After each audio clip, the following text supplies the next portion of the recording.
Innal hamdalillahi nahmaduhu wa nastahdi wa natubu ilaihi. Asyhadu an la ilaha illallah wa asyhadu anna Muhammadan abduhu wa rasuluhu wa ba'du. Kembali kita hadiri majelis ilmu, majelis Riyadhus Shalihin, tamannya orang-orang saleh. Kitab ditulis Yahya bin Syaraf An-Nawawi. Kita sudah membaca satu hadis di bab sabar. Kita masuk hadis kedua. Di sini nomor urut 26, mungkin ada di kitab lain nomor urut 27. Kita mulai. Bismillahirrahmanirrahim. Bisanadi al-muttasil ila Yahya ibni Syaraf An-Nawawi rahimahullahu ta'ala. Qala babus sabri an Abi Sa'idin Sa'ad ibni Malik ibni Sinan al-Hudri radhiyallahu anhuma anna nasan minal ansari sa'alu Rasulullah sallallahu alaihi wasallam fa'atahum thumma sa'aluhu fa'atahum hatta nafida ma indahu faqala lahum hina anfaqa kulla syai'in biyadihi ma yakun indi min khairin falan addakhira ankum wa man yasta'fif yu'ifahullahu wa man yastagni yughnihillahu wa man yatasabbar yusabbirhullahu wa ma u'tiya ahadun ata'an khairan wa awsa'a minas sabri. Abu Sa'id Sa'ad bin Malik bin Sinan al-Hudri radhiyallahu anhu bahwa Rasulullah SAW bersabda bahwa beberapa orang dari kaum tersebut meminta kepada Rasulullah SAW, maka beliau memberi mereka. Kemudian mereka meminta lagi dan beliau tetap memberi mereka. Hingga habislah apa yang ada pada beliau Rasulullah SAW. Maka beliau bersabda kepada mereka ketika beliau telah menyimpahkan segala sesuatu yang ada di tangan beliau. Harta apa saja yang ada padaku, aku tidak akan menyimpannya dari kalian. Barang siapa yang menahan diri dengan tidak meminta-minta, maka Allah akan menjaganya dari meminta-minta. Barang siapa yang bersyukur, maka Allah akan menjadikannya berkecukupan. Dan barang siapa yang berusaha sabar, maka Allah akan menjadikannya seorang penyabar. Dan seseorang tidaklah diberi suatu karunia yang lebih baik dan lebih luas daripada kesabaran. Ya. Ada beberapa orang dari kalangan Ansor. Dimulai dengan berita beberapa kalangan Ansor datang menghadap Rasulullah Shallallahu Alaihi Wasallam. Ansor adalah istilah syar'i, sebagaimana muhajirin juga istilah syar'i. Sebaik-baik sahabat itu adalah muhajirin dan ansor. Dari mana istilah sahabat itu kok disebut syar'i? Karena Rasulullah bersabda, la tasubbu ashabi, jangan cela sahabatku. Berarti Rasulullah menyebut mereka adalah para sahabat. Ketika ada orang menyebut ikhwan untuk para sahabat, Rasulullah mengatakan tidak. Yang disebut ikhwan itu mereka yang masuk Islam setelah Rasulullah wafat, itu baru disebut ikhwan. Jadi sahabat itu istilah syar'i. Mereka para pengikut Rasulullah Sallallahu Alaihi Wasallam. Nah, Nabi Isa juga punya sahabat disebut dengan Hawari. Jadi pengikut Rasulullah Sallallahu Alaihi Wasallam disebut sahabat, pengikut Nabi Isa disebut Hawari. Dua kali kata Hawari disebut-sebut dalam Quran di Ali Imran dan surat Al-Maidah. Baik, golongan Ansor datang menghadap Rasulullah, minta. Ternyata diberi. Mereka terkesan, baik betul Rasulullah, besok kita mau datang lagi, mau minta. Ternyata dikasih lagi. merasa Rasulullah orangnya baik, datang lagi. Sampai akhirnya di sini harta milik Rasulullah sudah tidak tersisa, habis. Maka ketika mereka datang untuk meminta lagi, Rasulullah mengatakan, maaf, tidak ada harta yang aku simpan, cuma sudah habis. Hari ini saya tidak bisa memberi kepada kalian. Akhirnya diganti dengan apa? Tausiah. Nah, kalau kemarin kan duit, makan. Nah, hari ini maaf, duit dan makanan sudah habis. Kalian pulang membawa ilmu. Tausiahnya, satu, Rasulullah mengajak iffah. Tadi terjemahannya menjaga kehormatan. Wa man yasta'fif yu'iffahullahu. Siapa yang menjaga kehormatan disebut dengan iffah. Kalau dia laki-laki disebut afif, kalau dia perempuan disebut afifah. Ini bagus. Nama afif atau afifah. Afif atau afifah atau sifatnya disebut ifah adalah orang yang menyembunyikan kesulitan hidupnya. Tidak perlu ada yang tahu kecuali Allah. Itu namanya ifah. Seperti Abu Hurairah lapar, belum makan, tapi jalannya tegak seperti orang yang baru sarapan. Meskipun akhirnya jatuh pingsan. Nanti akan ketemu di bab fadlul ju' wa khusyunatul is. Pingsannya Abu Hurairah radhiyallahu anhu. Bisa dibayangkan berapa lama Abu Hurairah perutnya kosong. Gak mungkin 12 jam. Buktinya bapak-bapak saum kan masih kuat. Gak ada ceritanya orang saum pingsan. Berarti hitungannya lebih dari sehari. Tapi jalan tegak. Nah, itu namanya iffah. Berarti kalian kan miskin. Akhirnya kalian datang ke sini. Coba mulai hari ini bagaimana kalau kalian menanamkan iffah? Betul miskin, betul susah, aku tidak perlu tahu, yang tahu hanya Allah. Dua, wa man yastagni yughnihillah. Siapa yang merasa sudah cukup dengan pemberian Allah, maka Allah akan bikin hatinya merasa cukup. Dan yang ketiga, siapa yang berusaha menyabar-nyabarkan hatinya, maka Allah akan kuatkan kesabaran. Dan tidak ada pemberian yang lebih indah daripada Allah melebihi orang yang diberi karunia sabar. Ternyata pemberian tausiah jauh lebih baik daripada pemberian materi, karena rombongan ini besok tidak akan datang lagi menghadap Rasulullah. Mereka sudah iffah, mereka sudah merasa cukup, dan mereka sudah punya kesabaran menghadapi penderitaan. Ada juga riwayat yang lain, seorang bernama Hakim bin Hizam dikasih, besok minta lagi, ternyata tuman, besok datang lagi. Akhirnya Rasulullah tahu orang kalau di tiap hari disuapi tidak akan maju.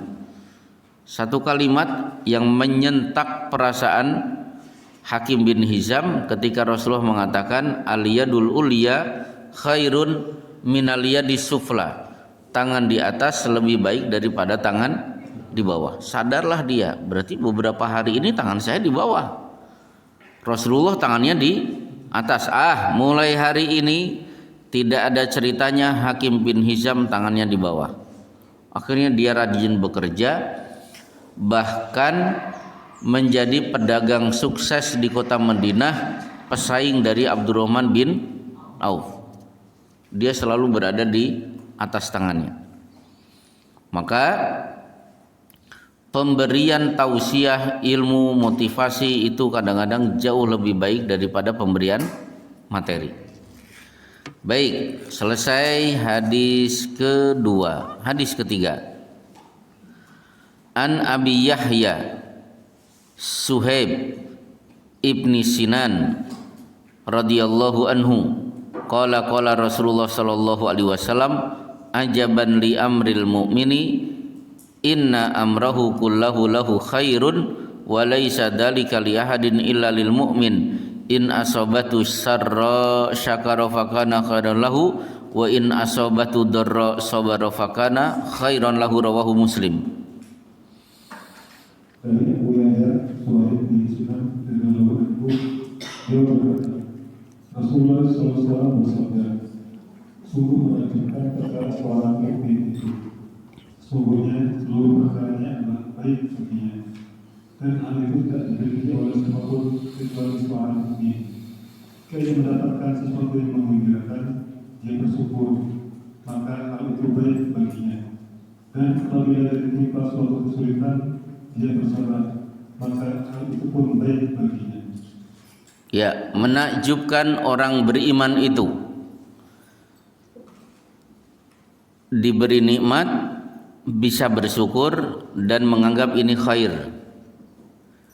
Diberi musibah dia bersabar dan fakana khairan lahu, tetap ini kebaikan dari Allah. Dia tidak peduli Allah memperlakukan apa kepada dirinya, dikasih nikmat atau diberi musibah. Nah, di sini akhirnya ada orang diberi nikmat lulus bisa bersyukur. Contohnya Nabi Sulaiman.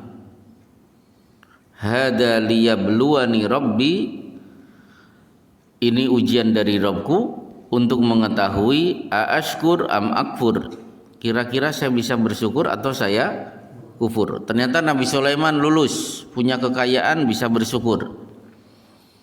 Yang tidak lulus Qarun, ditanya tentang kekayaannya, innama utituhu an ilmi, saya kaya karena saya pinter. Akhirnya dia lupa dengan Nabi Musa alaihissalam. Nah, diberi musibah ada yang lulus, dan itu banyak para sahabat. Tapi banyak yang tidak lulus juga, akhirnya tidak bersabar. Contohnya misalnya Qazman, ikut perang Hunain. Harusnya kalau dia terluka dan akhirnya mati, statusnya syahid. Ternyata ketika terluka, dia tidak sabar dengan lukanya, mengambil jalan pintas, dia ambil tombak, dia tusukkan tombak ke perutnya. Berarti dia diberi ujian. Lulus enggak? Tidak bersabar. Nah, tapi ada yang lebih hebat lagi. Kalau dia diberi nikmat bersyukur wajar, diberi musibah dia sabar wajar.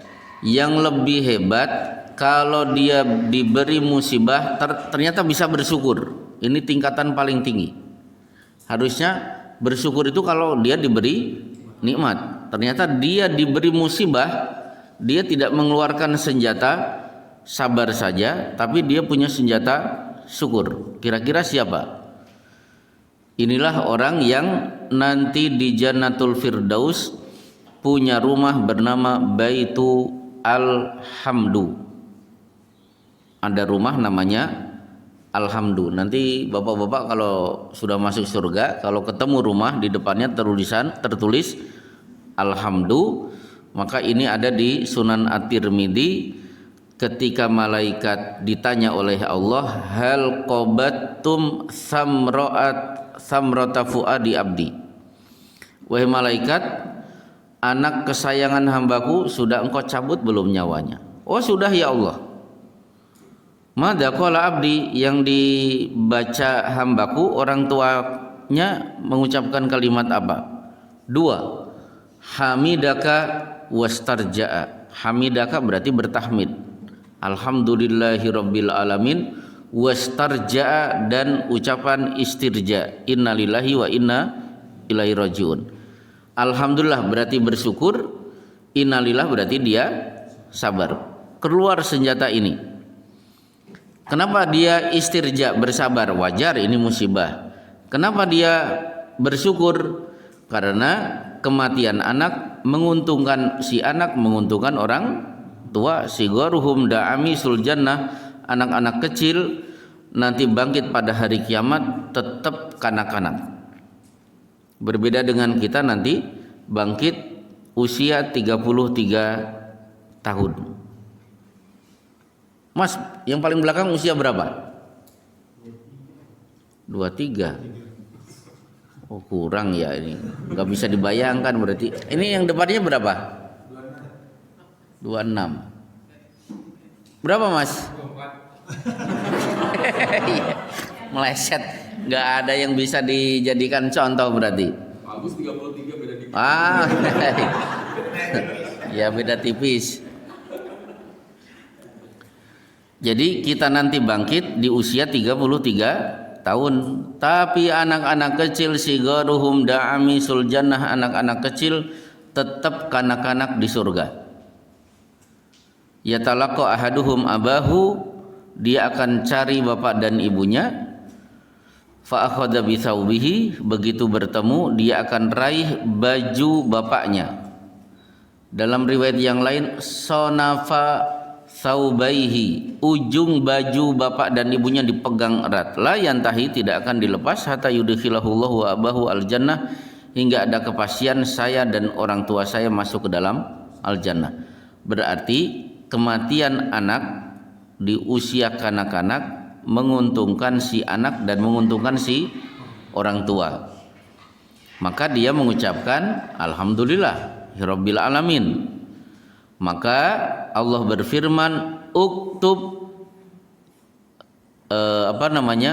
ubnu li abdi baitan fil jannah, wahai malaikat, bangunkan satu rumah buat orang tuanya di dalam al jannah, wasamuhu baita alhamdu, berikan tulisan, berikan nama bagi rumah itu dengan nama alhamdu.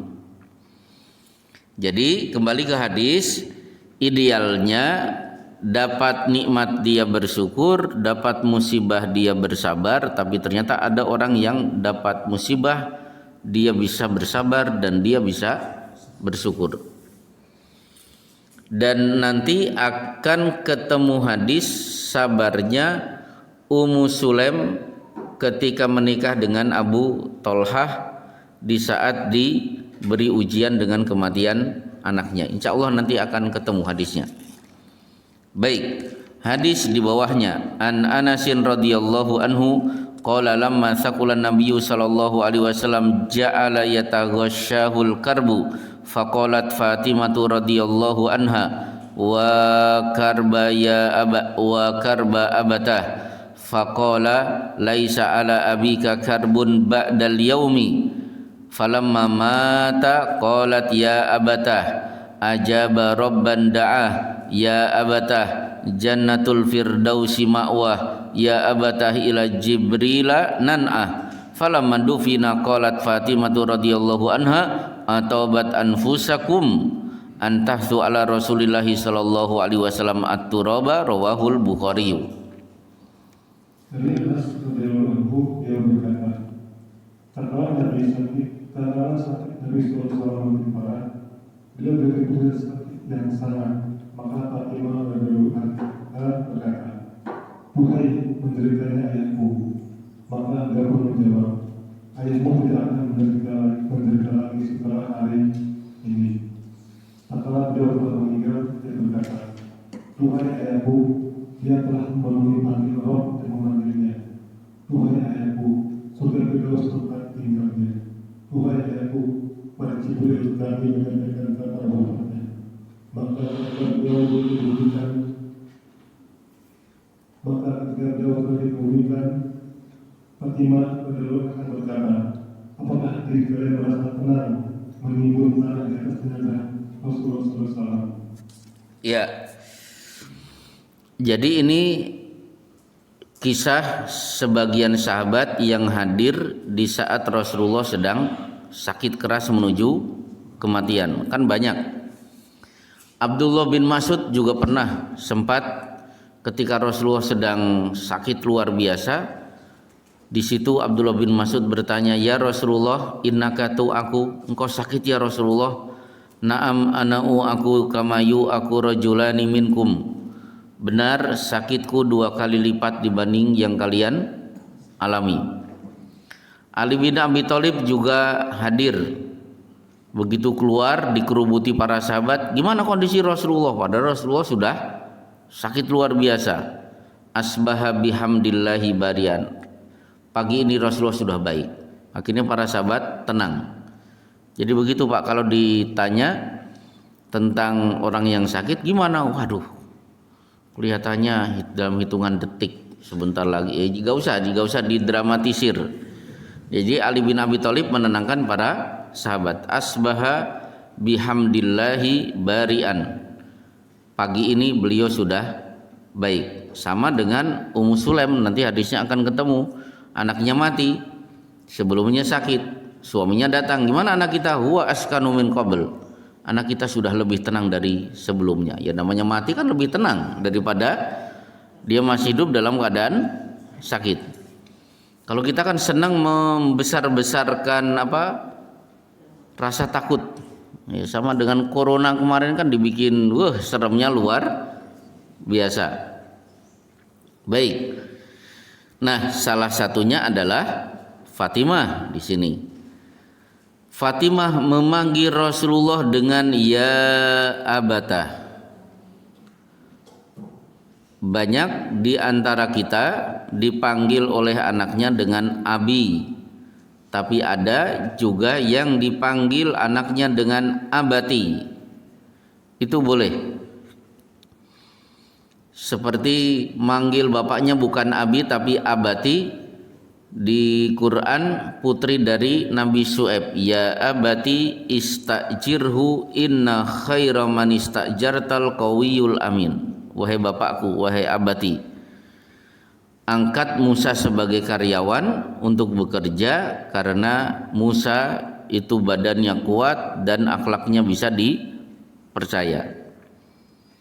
Ya boleh dipanggil abi atau abati, tapi tolong jangan dijadikan barometer kualitas iman seseorang. Kalau ada anggota pengajian kita, anaknya memanggil dengan ayah atau dengan bapak dan lain sebagainya, wah ini masih dipertanyakan akidahnya. Udah ngaji lama tapi dipanggil dengan ayah, itu keliru.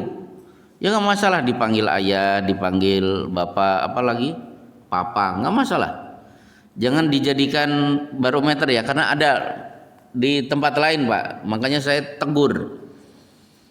Jangan anggota pengajian di pojok-pojokan hanya gara-gara ternyata dipanggil anaknya dengan Pak Ayah, apalagi Papa, wah pasti lebih parah lagi.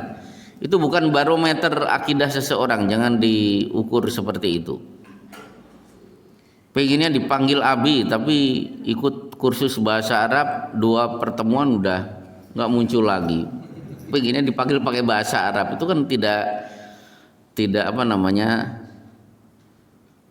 tidak sesuai. Baik. Wahai ayahku, apakah engkau sakit, menderita? Nah, kata Rasulullah, laisa ala abika karbun ba'dal yaum. Besok bapak sudah tidak menderita lagi. Maksudnya beliau akan meninggal dunia. Itu namanya tafaul, optimis. Ketika anak khawatir melihat kondisi bapaknya, justru Rasulullah, besok bapak sudah tidak menderita lagi. Itu kan bagus.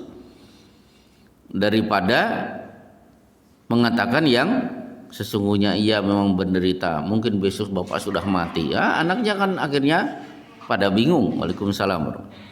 Baik. Kenapa Rasulullah mengatakan besok sudah tidak ada penderitaan lagi? Karena beliau tahu akan meninggal dunia. Dan bagi seorang muslim, hidup sesudah meninggal itu jauh lebih baik daripada ketika di dunia. Mana buktinya? Ketika bapak-bapak diberi opsi A atau B, kira-kira mana yang dipilih? A, ditetapkan oleh Allah khairun nasi man tala umruhu wa hasuna amaluhu, sebaik-baik manusia, umur panjang dan bagus amalnya. Ini pertama. Yang kedua, man ahabba liqa Allah ahabballahu liqa'ahu. Siapa yang rindu, kangen, ingin segera bertemu dengan Allah, Allah pun rindu, kangen, ingin segera bertemu dengan hambanya. Kira-kira mana yang Pak Agus pilih? Oh, enggak mungkin. Suruh milih kok dua-duanya. Satu, umur panjang, amalnya bagus. Wah, berarti tiap hari tahajud, setiap hari baca Quran, sholat duha juga sampai 12 rakaat kan begitu. Umur panjang. Nah, atau pengen cepat-cepat bertemu dengan Allah. Yang kedua, seandainya besok gimana? Kalau disebut. Nah, saya yakin ketika ditawarkan, banyak umat Islam memilih opsi pertama. Tapi seluruh nabi sebelum meninggal dunia pasti didatangi malaikat Jibril diberi opsi. Innallaha khayyara 'abdan ma bainahu wa bainad dunya. Ada seorang hamba yaitu nabi diberi pilihan. Satu, segera bertemu dengan Allah atau hidup bahagia di dunia lebih lama. Fa khayyara dalikal 'abdu ma bainahu. Hamba itu yaitu para nabi pasti memilih segera bertemu dengan Allah. Nah, jadi Rasulullah mengatakan besok Bapak sudah tidak menderita. Berarti besok Bapak akan meninggal dunia. Berarti kehidupan setelah wafat itu bagus. Maka seorang muslim ketika meninggal dunia, Rasulullah menyebut dengan mustarihun, bukan mustarahun minhu. Mustarih itu orang yang istirahat. Maka kalau ada kalimat kembali ke tempat peristirahatan, itu sebenarnya berasal dari kalimat Rasulullah, yastarihu min nasabid dunya. Dia istirahat dari penat lelahnya hidup di dunia untuk segera mendapatkan balasan. Tapi kalau orang kafir, orang jahat, mustarahun minhu, dunia dibikin istirahat oleh kelakuan dia. Jadi bagusnya mustarih. Nah, baik. Kita lanjutkan. Akhirnya keesokan harinya Rasulullah wafat. Nah, disinilah Fatimah berkata kepada Rasulullah yang sudah wafat, meninggal. Boleh tidak? Boleh. Rasulullah juga pernah ngomong dengan mayit. 70 kafir Quraisy ditumpuk di satu lubang. Sebelum diuruk, Rasulullah menyebut nama satu persatu. Wahai Abu Jahal, wahai Utbah, wahai Syaibah, disebut satu persatu. Apakah kalian sudah mendapatkan adab dari Allah? Saksikan, kami kaum muslimin sudah mendapatkan janji Allah benar, kami mendapatkan kemenangan. Nah, disinilah akhirnya Umar bin Khattab bertanya, jifatul kafir, mereka kan sudah jifah itu sudah bangkai mayit. Kata Rasulullah, mereka mendengar tapi tidak bisa menjawab. Jadi ngomong kepada mayit itu pernah dilakukan oleh Rasulullah kepada 70 kafir Quraisy, sebagaimana Fatimah bicara dengan Rasulullah ketika beliau sudah wafat. Apa kalimat dari Fatimah? Ya abatah ajaba rabban da'a. Wahai ayah, Allah memanggil dan engkau sudah penuhi panggilannya hari ini. Jadi kalau ada bapak-bapak yang, Pak sudah daftar haji, sudah haji belum? Belum. Kapan? Nunggu panggilan. Berarti nunggu dipanggil ini kan dipanggil. Berarti nunggu mati. Itu keliru jawabannya. Hati-hati ya Pak ya. Tolong bagi yang belum haji kalau ditanya, kapan haji? Nunggu panggilan. Ini kan panggilan. Wahai ayah, engkau dipanggil oleh Allah dan engkau sudah menjawab panggilannya, sudah mati berarti. Ya abatah jannatul firdausi ma'wah. Wahai ayah, jannatul firdaus tempat kembalimu. Nah, kalimat selanjutnya, ya abatah ila Jibril nan'ah. Nan'ah dari kata-kata na'yu. Di kitab Bulughul Maram, naha Rasulullah sallallahu alaihi wasallam anin na'yi. Rasulullah melarang melakukan na'yu. Na'yu itu apa? Mengumumkan berita kematian.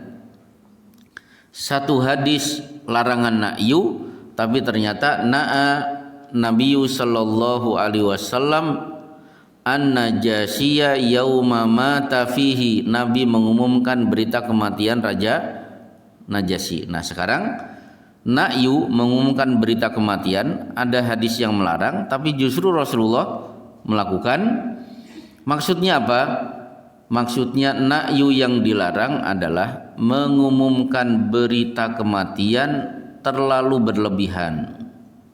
Itu tidak boleh. Seperti mengeluarkan kalimat-kalimat yang terlalu berlebihan, terlalu lebay. Kematian beliau disambut dengan mendung, seolah-olah alam ikut merasa bersedih. Wah, dipuisikan. Atau na'yu yang paling hebat adalah kematian Lady Diana. Mungkin masih ingat Lady Diana, dia yang Kristen Anglikan, tapi kaum muslimin digiring ikut sedih seolah-olah merasa kehilangan wanita yang sangat baik. Seluruh stasiun televisi menyiarkan sampai berulang-ulang kronologis dia mati, kecelakaan, sebelum kecelakaan dia punya banyak amal menyantuni korban cacat akibat peperangan, kan begitu. Akhirnya dunia seolah-olah merasa berkabung. Itu namanya na'yu. Atau na'yu yang di Indonesia yang paling hebat ketika Ibu Tin meninggal. Mungkin masih ingat, seminggu semua acara libur. Tetangga marah-marah karena tidak nonton Liga Italia. Saya masih ingat. Gara-gara Bu Tin gak nonton Liga Italia yang ditunggu-tunggu AC Milan lawan Juventus. Yang dimunculkan apa? Tokoh, ulama, kiai, semuanya berkomentar tentang Ibu Tin. Bahkan hebatnya ada kiai mencari hadis dicocok-cocokkan dengan Ibu Tin, seolah-olah Ibu Tin menghadap Allah membawa sekian banyak amal jariah. Nah, itu namanya na'yu. Itu tidak boleh. Kalau ada yang meninggal dunia, ya umumkan aja telah meninggal dunia saudara kita. Nanti akan dikubur, bagi siapa yang akan ikut takziah silahkan datang. Udah gitu aja. Jangan terlalu berlebihan. Baik. Fatimah mengatakan, ya abata ila Jibril nan'ah, wahai ayah, kepada Jibril aku mengumumkan berita kematian. Ketika akhirnya Rasulullah dikubur, Fatimah kembali ngomong, tapi ngomong kepada para sahabat, atobat anfusukum antahtu ala Rasulillahi sallallahu alaihi wasallam at-turab. Tahtu itu melempar tanah. Disunahkan siapa yang hadir ke kuburan ikut melemparkan tanah minimal 3 lemparan. Jadi yang nguruk itu bukan petugas tukang gali kubur saja, tapi semua yang hadir meskipun cuma 3 kali lemparan ikut. Nah, di sini Fatimah mengatakan, apakah sampai hati, bagaimana perasaan kalian ketika kalian ikut menguruk kuburan Rasulullah Shallallahu Alaihi Wasallam? Maksudnya perasaan kalian bagaimana ketika Rasulullah sudah berbaring di liang lahat, akhirnya kalian berpartisipasi semua ikut menimbun jasad Rasulullah Shallallahu Alaihi Wasallam. Baik, hadis terakhir sekarang.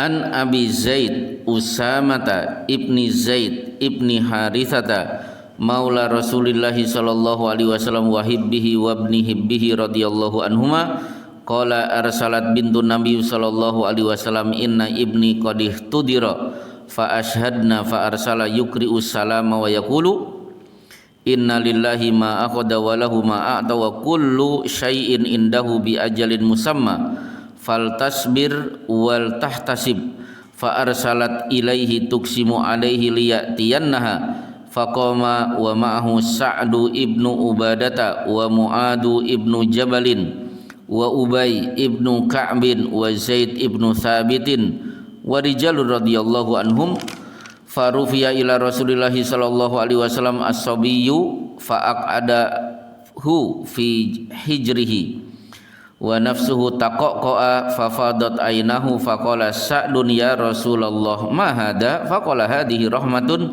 ja'alahu Allah ta'ala fi qulubi ibadihi wa fi riwayatin fi qulubi man syaa min ibadihi wa innama yarhamullahu min ibadihi ruhama. Dari Abu Zaid Usama bin Zaid bin Aisyah, mantan hamba saya Rasulullah SAW dan kesayangan beliau, dan putra dari kesayangan beliau dan lalu Umar, beliau berkata, putri Nabi SAW mengutus utusan kepada beliau bahwa putraku sudah menghadapi sakratul maut, maka datanglah kepada kami. Maka beliau memberi utusan untuk menyampaikan salam dan berpesan bahwa sesungguhnya milik Allah dan segala yang dia ambil dan segala yang dia berikan. Segala sesuatu sisinya memiliki batas waktu yang telah ditentukan, maka hendaknya dia bersabar dan mengharapkan pahala dari Allah. Maka putri beliau memberi utusan kepada beliau bahwa dia bersumpah beliau harus datang kepadanya.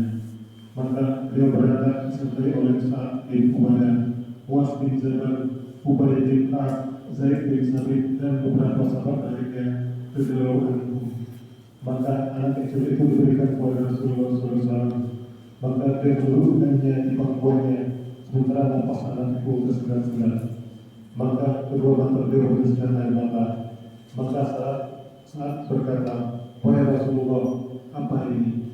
Beliau menjawab, ini adalah rasa kasihan yang dijadikan Allah Ta'ala dalam hati hamba-hambanya. Dalam satu riwayat, dalam hati seorang yang dia kehendaki dari hamba-hambanya. Sesungguhnya Allah yang merahmati orang-orang yang pengasih dari hamba-hambanya. Baik, anak-anak Rasulullah tersisa hanya Fatimah, kan begitu. Beliau punya 3 anak laki-laki, di masa kanak-kanak sudah meninggal. Nah sekarang pertanyaannya, kenapa Rasulullah tidak pernah punya anak laki-laki hidup sampai usia dewasa? Semua ditakdirkan meninggal dunia di usia kanak-kanak. Maka jawabannya, kata Ibnu Abbas, lau kana ba'dan Nabi sallallahu alaihi wasallam nabiyyun ma mata ibnuhu. Seandainya setelah Nabi sallallahu alaihi wasallam wafat masih mungkin ada nabi, tentu anak laki-laki Rasulullah tidak akan wafat dan hidup sampai dewasa. Bapak tahu sendiri, para nabi ketika punya anak laki-laki sampai dewasa, anaknya pasti nabi. Ibrahim punya Ishak dan Ismail. Kemudian Yakub punya Yusuf. Kemudian Daud punya anak Sulaiman. Zakaria punya anak Yahya. Semuanya sampai dewasa dan akhirnya menjadi nabi. Nah, karena Rasulullah itu penutup para nabi, maka anak laki-laki diwafatkan oleh Allah di masa kanak-kanak. Sehingga di surat Al-Ahzab, maka Muhammadun aba ahadim mir rijalikum, Muhammad itu tidak pernah punya status sebagai ayah yang punya anak di usia rijal. Rijal itu dewasa. Itu satu. Nah kemudian bagaimana dengan anak-anak perempuan? Ternyata beliau punya anak Ruqayyah, dinikah oleh Utsman bin Affan. Ketika perang Badar, Ruqayyah meninggal dunia, diganti oleh Ummu Kulsum, dinikahkan dengan Utsman. Belum lama menikah, akhirnya meninggal dunia juga. Nah, Rasulullah punya anak bernama Zainab. Zainab ini nikah ketika Muhammad belum jadi Rasul. Berarti pernikahan di masa jahiliyah. Punya suami Abul As. Begitu beliau diangkat menjadi Rasul, Zainab diajak Islam, mau mengucapkan 2 kalimat syahadat. Abul As menantu tetap kekeh, saya ada di agama nenek moyang. Berarti cukup sampai di sini hubungan antara Zainab dengan Abul As. Zainab pun akhirnya hijrah. 6 tahun kemudian Abul As dapat hidayah, lari ke Madinah, ingin menyatu dengan Zainab. Akhirnya di kitab Riyadhus Shalihin di bab Kafa'ah wal Khiyar Di situ ada riwayat radda an-nabiyyu sallallahu alaihi wasallam Zainaba ala Abil As ba'da sitti sinin walam yuhdits nikahan.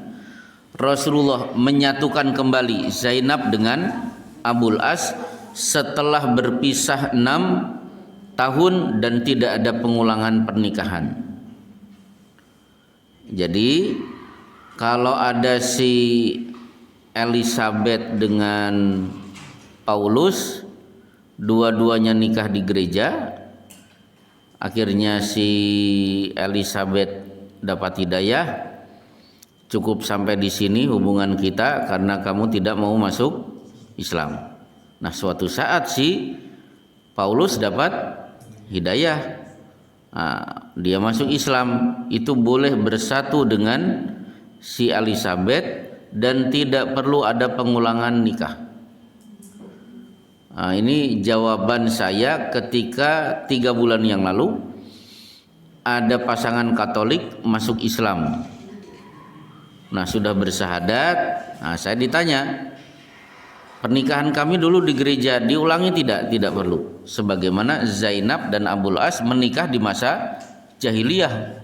Sebagai orang tua bernama Muhammad belum menjadi Rasul, jadi tidak ada pengulangan nikah. Nah, begitu bersatu, Zainab punya anak bernama Umamah. Maka kalau kita mendengar hadis Rasulullah sholat menggendong bayi, itu berarti si Umamah. Karena hadisnya mengatakan karena Rasulullah sallallahu alaihi wasallam yusalli wa huwa hamilu Umamata. Rasulullah sholat sambil menggendong Umamah. Tolong diingat-ingat Pak Gus ya kalau nanti ada ulangan. Ya. Bayi yang sering digendong oleh Rasulullah siapa? Umamah, putri dari putri Rasulullah. Nah, pertanyaannya, kenapa Rasulullah sering menggendong bayi perempuan padahal beliau sedang jadi imam? Hikmahnya adalah untuk menunjukkan kepada bangsa Arab, ini loh Islam. Dulu kalau punya anak perempuan gengsi, malu, akhirnya bayi perempuan dikubur hidup. Maka Rasulullah sengaja dilihat oleh banyak orang sholat menggendong bayi perempuan. Bahkan man ala jariyataini hatta tablugha wa ana wa huwa kahataini fil jannah. Siapa yang punya 2 anak perempuan berhasil dididik sampai dewasa, maka aku dan kedua orang tuanya di surga seperti ini. Jadi yang ingin bertetangga dengan Rasulullah punya 2 anak perempuan.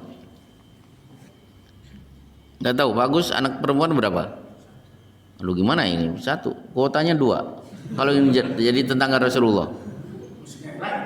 Lah nggak tahu, pokoknya 2. Baik, kita lanjutkan.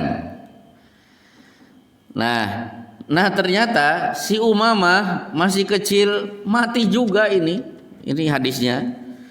Jadi Zainab mengirim utusan, tolong sampaikan kepada Rasulullah, tolong Rasulullah datang, cucunya sudah sakaratul maut.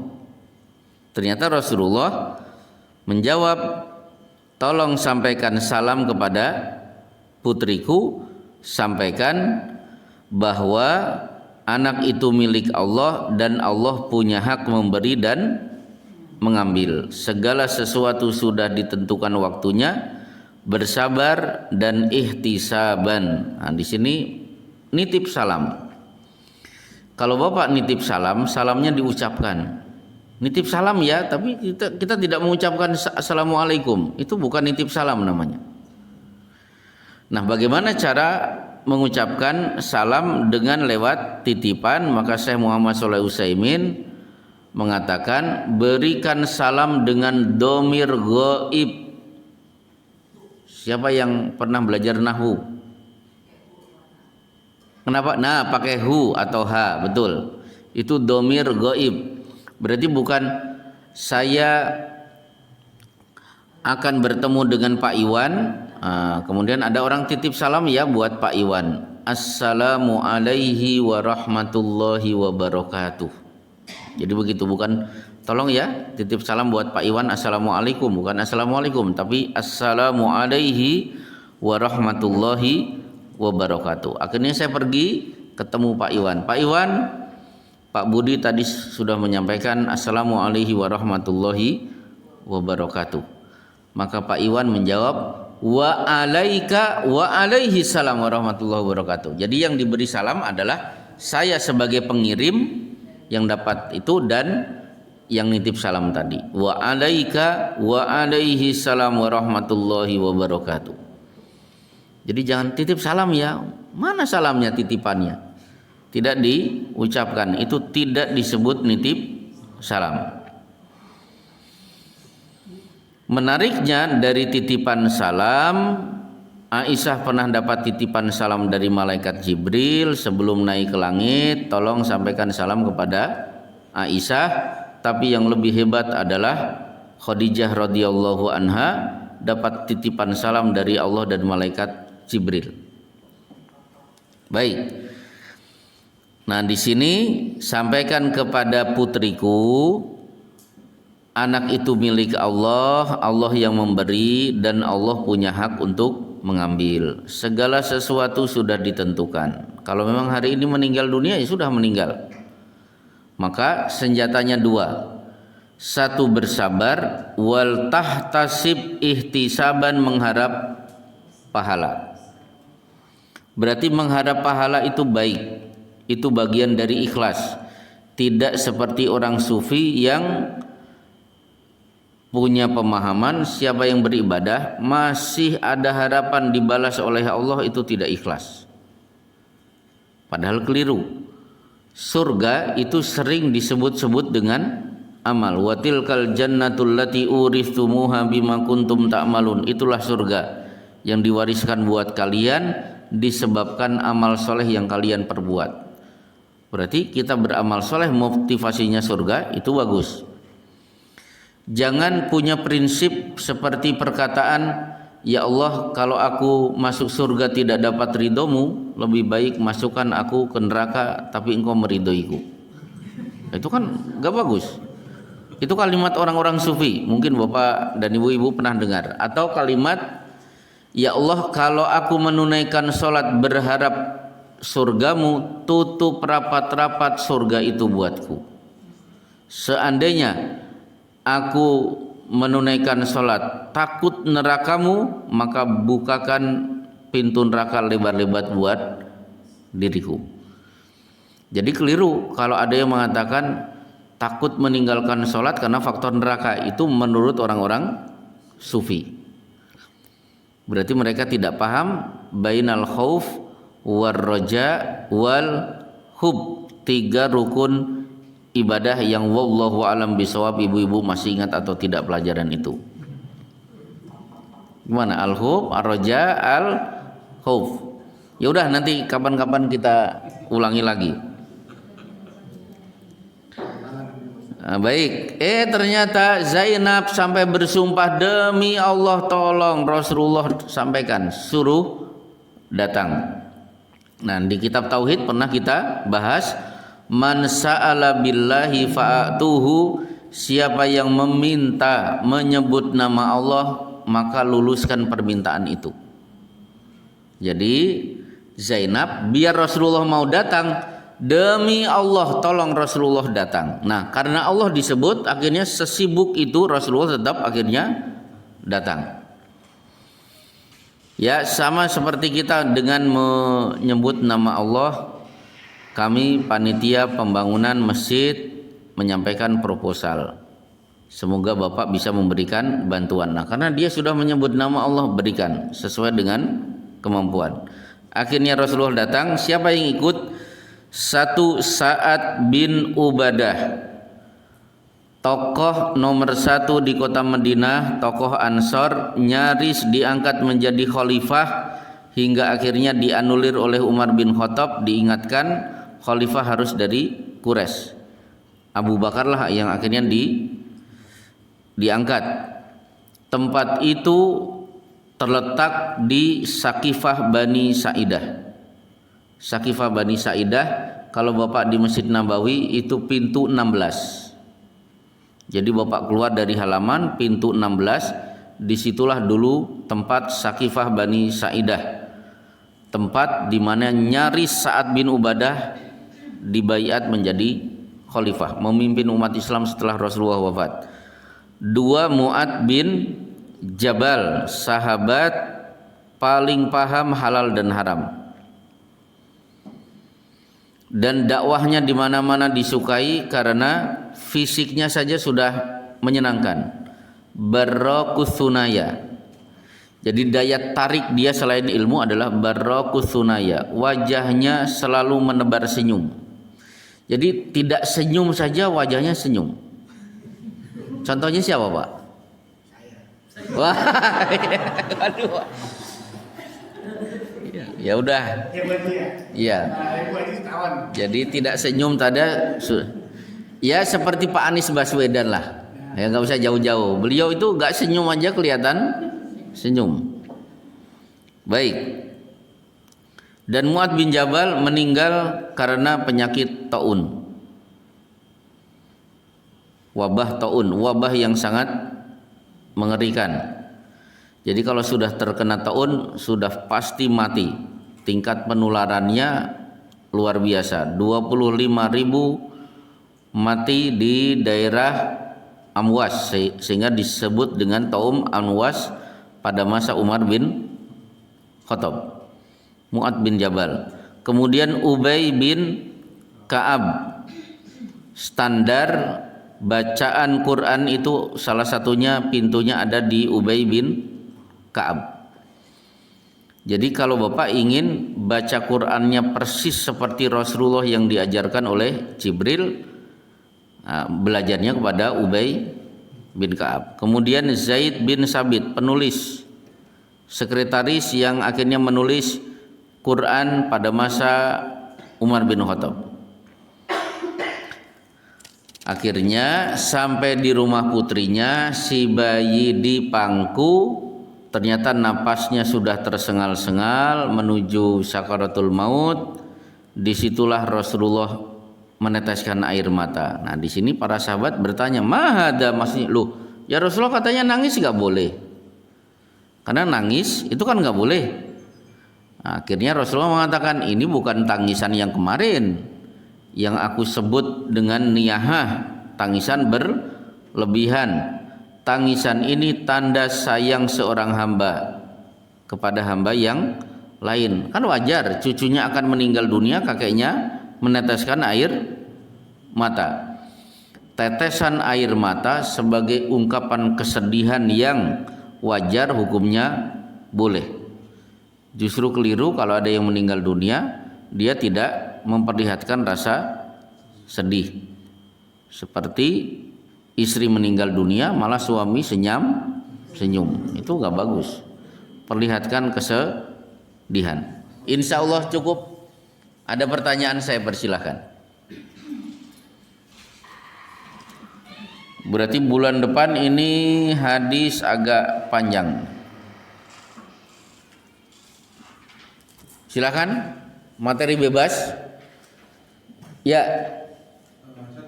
Ini mau nanya masalah hadis yang nomor 28 tadi. Di teksnya kan atobat antusakum antahtu ala Rasulillah. Ya. Yang atobat kenapa anis? Kenapa? Anis, sedangkan anfusakum.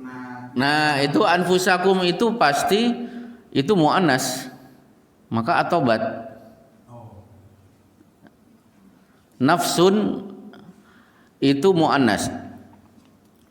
Contoh di Quran, wal tangdur nafsum ma qaddamat ligot, tidak ma qaddama. Maaf, ini yang belum pernah belajar nahwu sorof pasti bingung ini maksudnya apa gitu.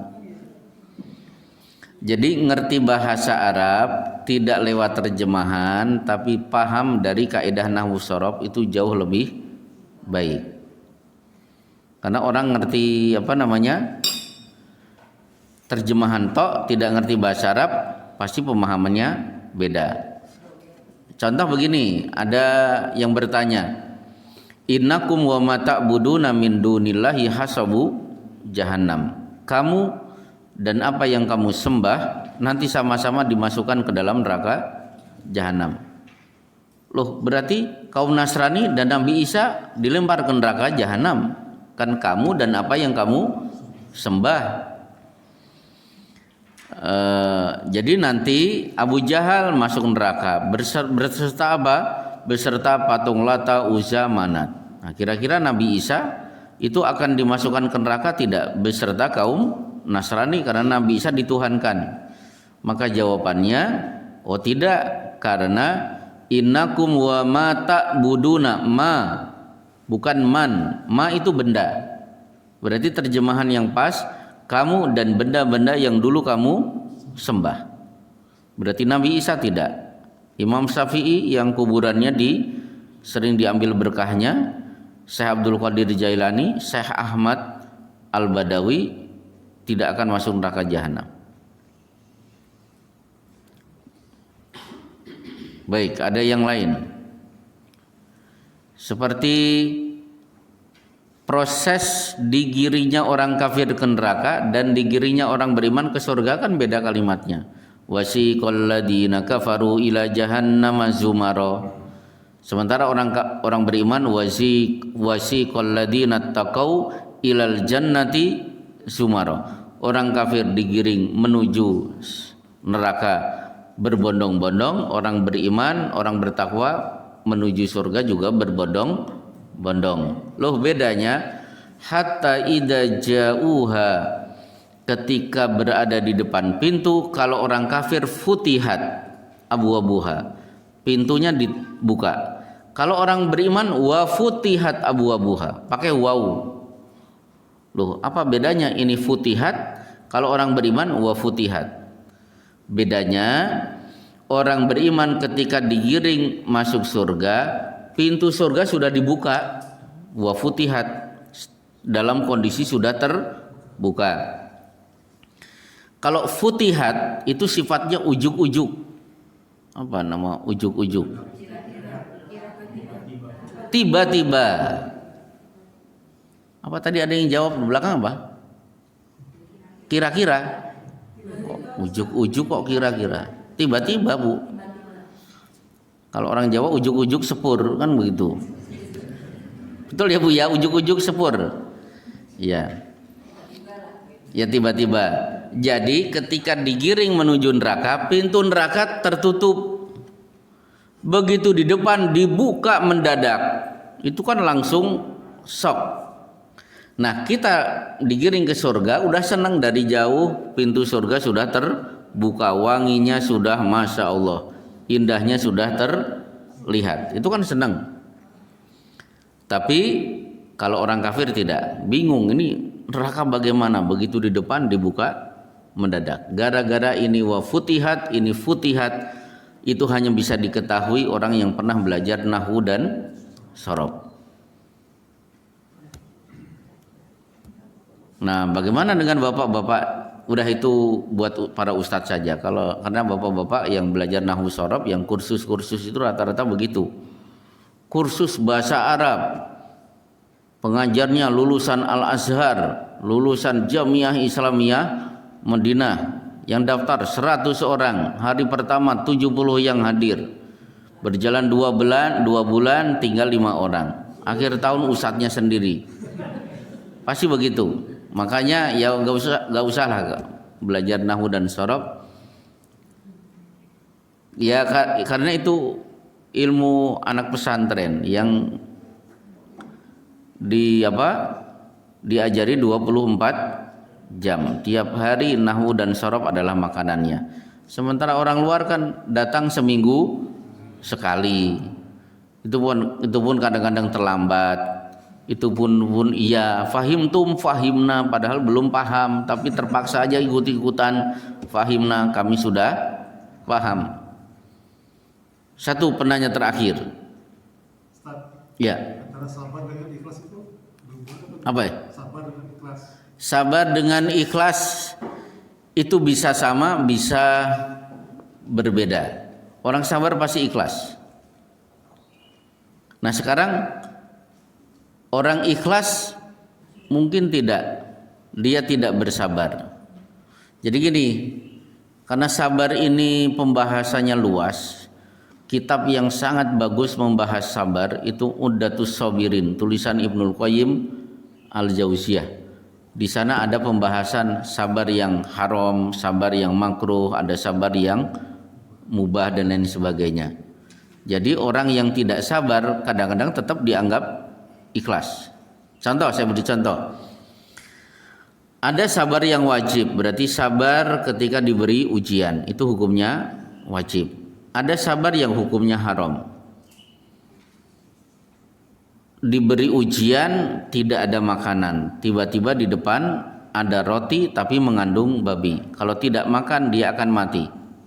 Dalam kondisi ini dia tidak boleh bersabar. Ambil roti itu meskipun haram, makan untuk mempertahankan hidup. Saya mah sabar, lebih baik mati daripada makan daging ini. Akhirnya dia mati, itu gak boleh. Orang yang ikhlas dalam kondisi seperti ini, dia tidak mengambil opsi sabar karena sabarnya haram. Tapi ada sabar yang hukumnya sunnah. Ketika saum Senin Kemis, tiba-tiba tukang es cincau datang lewat depan rumah jam 11. Ya Allah, 15 tahun saya tidak minum es cincau, mang, 1 gelas mang. Dia dianggap tidak sabar, iya, tapi hukumnya sunnah, namanya juga saum Senin, hukumnya sunnah. Tapi ada sabar yang mubah. Misalnya diajak temannya mainnya menyenangkan, tapi status permainan itu hukumnya mubah. Misalnya badminton, misalnya kan main badminton hukumnya mubah. Pengen luar biasa, dia ikut ajakan teman atau menyabarkan diri, lebih baik saya di rumah juga gak masalah.